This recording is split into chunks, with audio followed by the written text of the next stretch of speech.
E aí, gente, a gente fala, a gente já falou aqui sobre o processo de construção da poesia, a gente já observou que a poesia ela tem ritmo, ela tem musicalidade, ela tem sonoridade, e a poesia, ela pode falar também sobre coisas do coração, sobre o amor, né? E eu trouxe aqui dois poemas para a gente ver também essa possibilidade da poesia, de tratar sobre coisas do coração. O soneto de Camões, né, que é um soneto assim consagradíssimo, muito conhecido, eu acho que talvez vocês até já tenham lido, né, que ele vai dizer nesse soneto: amor é fogo que arde sem se ver, é ferida que dói e não se sente, é um contentamento descontente, é dor que desatina sem doer, é um não querer mais que bem querer, é um andar solitário entre a gente, é nunca contentar-se de contente, é um cuidar que se ganha e se perder, é querer estar preso por vontade, é servir a quem vence o vencedor, é ter com quem nos mate a lealdade, mas como causar pode seu favor nos corações humanos a amizade, se tão contrário a si é o mesmo amor. Então, aqui a gente observa, né, esse conceito de amor bem paradoxal, ou seja, é uma justaposição de ideias contrárias. O que é o amor para Camões? Né? O que ele coloca aqui como amor, como conceito de amor? Ele vem trazendo exatamente essa justaposição das ideias. O amor é um fogo que arde, só que a gente não vê, né? É uma ferida que dói, mas a gente não sente. Como assim, né? Como é que eu tenho uma ferida, ela dói, mas eu não sinto a dor daquela ferida? É um contentamento descontente. Ou seja, como é que eu posso estar contente e descontente ao mesmo tempo? Então, aqui a gente observa que o poeta ele está falando sobre o amor, ele traz essas concepções sobre o amor, só que é de uma forma bem paradoxal, não é? Ou seja, ele traz essa justa posição de ideias, ele traz essas várias possibilidades de amar, e dentre elas é mostrar que o amor ele pode justapor ideias contrárias, porque quando ele diz que é uma ferida que dói e não se sente, é exatamente porque quando a gente está, né, vivendo esse amor, sentindo esse amor, às vezes a gente é machucado e aí a gente sente aquela dor, mas ao mesmo tempo não sente, por quê? Porque não é uma dor física, não é como a dor de cabeça, por exemplo, né? É uma dor mais emocional. Então, aqui é uma das possibilidades, né, de compreender o amor de acordo com Camões. E isso era uma forma de mostrar também para vocês que a poesia ela pode trazer discussões mais subjetivas sobre coisas mais íntimas, sobre coisas do coração. E aí, para dialogar ainda, né, sobre essa questão do amor, eu trouxe um outro poeta que eu sou apaixonada por ele, que é o Vinícius de Moraes. Eu acredito que vocês já devem ter lido alguma coisa de Vinícius, né? E aqui é o soneto do maior amor. E o que ele vai nos dizer? Maior amor nem mais estranho existe que o meu que não sossega a coisa amada. E quando a sente alegre fica triste, e se haver descontente dá risada, e, e que só fica em paz se lhe resiste o amado coração e que se agrada, mas da eterna aventura em que persiste, que de uma vida mal aventurada, louco amor meu, que quando toca fere, e quando fere vibra, mas prefere ferir a fenecer e vive a esmo, fiel à sua lei de cada instante, desassombrado, doido, delirante, numa paixão de tudo e de si mesmo. Olha só que lindo, né, gente, esse poema. Aqui ele traz já essa concepção de amor, uma coisa mais ardente, uma coisa mais voraz. O que a gente pode observar aqui nesse poema? O paradoxo também. E aí nisso a gente vê o quanto o paradoxo é algo que prevalece nas poesias, não é? relacionadas ao amor. Ou seja, sempre há essa possibilidade de justapor ideias que são consideradas contrárias. Por quê? Porque ele, o eu lírico, né, desse poema, ou seja, a voz que está falando dentro desse poema, é uma voz que vai dizer que quando percebe que a pessoa amada está alegre, ele fica triste. E se haver descontente, ele dá risada. Ou seja, é algo muito estranho, né? Algo muito paradoxal. Como é que se eu vejo a pessoa amada alegre, eu fico triste? Se eu vejo ela descontente, eu vou dar risada. E assim ele segue todo o poema falando sobre esse maior amor que é estranho, mas que existe dentro dele. E aí vem essa questão também de quando nós falamos sobre o amor é algo meio incompreendido mesmo. Às vezes nem a pessoa que está amando, né, consegue compreender esses sentimentos ou consegue expor esses sentimentos.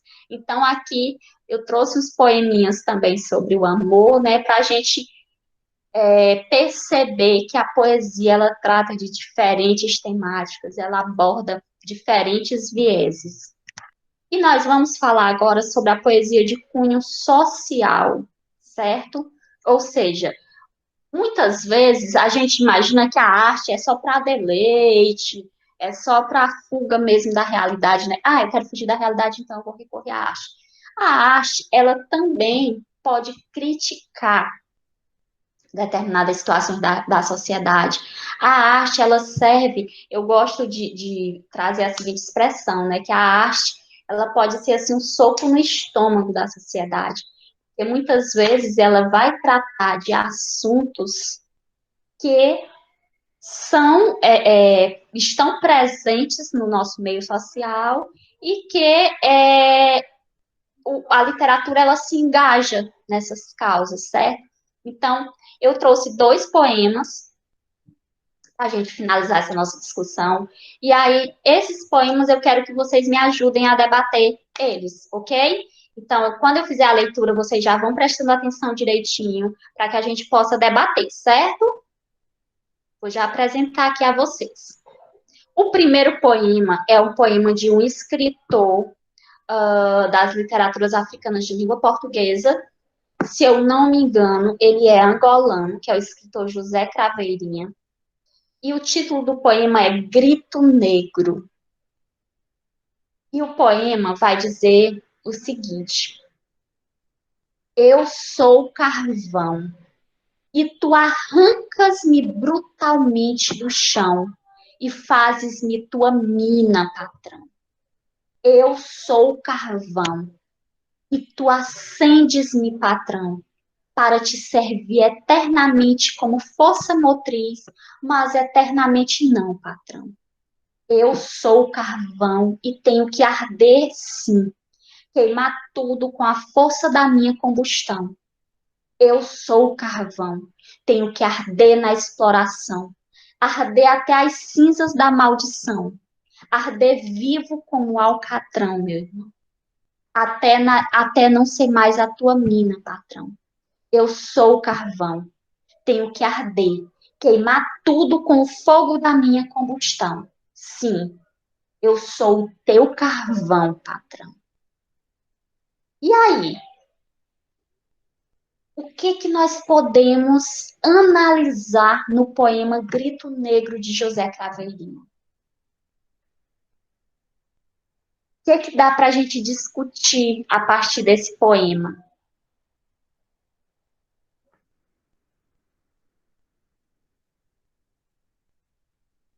Sobre a escravidão? Sim. Observe, gente, que qual a relação que o sujeito negro ele faz aqui? Ele relaciona a si mesmo, não é? Com um carvão. E essa relação a gente pode observar tanto no que diz respeito ao tom de pele, não é isso? Pelo fato da pele negra ser uma pele. A Kailana colocou os abusos sofridos pelas escravas, sim. Observem que aqui é um poema com várias possibilidades interpretativas. Mas essas possibilidades, elas estão dentro de uma discussão sobre essa questão da escravização de pessoas negras, da inferiorização de pessoas negras, né? Do preconceito, da situação de escravização vivida por esses povos. Quando eu tenho um título, né, que diz Grito Negro, gente, pessoas que foram silenciadas, como os sujeitos negros e as sujeitas negras foram, a partir do momento em que ele grita, é porque ele já não aguenta mais calar, ele já não aguenta mais silenciar. Então, só o título, né, ele já vem nos dizer muito. Grito negro. Ou seja, eu não vou mais calar, eu vou gritar para ser ouvido. Como é que eu posso gritar? Qual é uma oportunidade de gritar para ser ouvido? A arte. Ou seja, a poesia pode me proporcionar isso. A poesia pode proporcionar esse grito de liberdade, esse grito de denúncia, esse grito de mostrar que eu não vou mais ficar nessa condição de subserviência. E aí, para finalizarmos essas nossas discussões sobre poesia, eu trouxe mais um poema para a gente concluir, que eu acho que é um poema que está dialogando muito com a nossa realidade de hoje, né? O título do poema é Não Há Vagas, um poema de Ferreira Goulart. E aí o poema vai dizer o seguinte: o preço do feijão não cabe no poema. O preço do arroz não cabe no poema. Não cabem no poema o gás, a luz, o telefone, a sonegação do leite, da carne, do açúcar, do pão. O funcionário público não cabe no poema com seu salário de fome, sua vida fechada em arquivos. Como não cabe no poema o operário que esmerila seu dia de aço e carvão nas oficinas escuras. Porque o poema, senhores, está fechado, não há vagas. Só cabe no poema o homem sem estômago, a mulher de nuvens, a fruta sem preço. O poema, senhores, não fede e nem cheira. E aí? Esse poema de Ferreira Goulart está trazendo uma crítica sobre o quê? O que que Ferreira Goulart está discutindo aqui nesse poema? O que que ele está criticando? O que que nós podemos interpretar a partir desse poema? Não há vagas.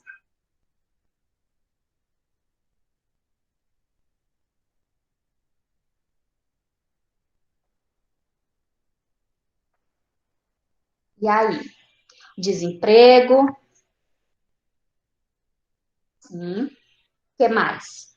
Criticando nossa sociedade capitalista? Sim. Eu pergunto a vocês. Esse poema, ele foi escrito, eu não sei exatamente o ano, mas já tem um tempinho. Desigualdade social também. Mas eu pergunto, o que é discutido nesse poema sobre o preço do feijão, da carne, do arroz, do leite, que não cabe no poema? Está distante da nossa realidade? Ou ainda é algo que se faz muito, muito presente da nossa realidade? Por exemplo, se você vai ao supermercado hoje, muito presente, exatamente. Se você vai ao supermercado hoje, levando R$ 100, você volta com duas sacolas nas mãos. Por quê? Porque o arroz já estão fazendo até memes, né? Não compra nada, exatamente. Já estão fazendo até memes. Por quê? O arroz já custa mais de R$ 5 um quilo de arroz. A carne está a um preço absurdo. O leite também. Então, assim, é um poema que já faz algum tempo que foi escrito, mas traz questões que são vivenciadas hoje por nós.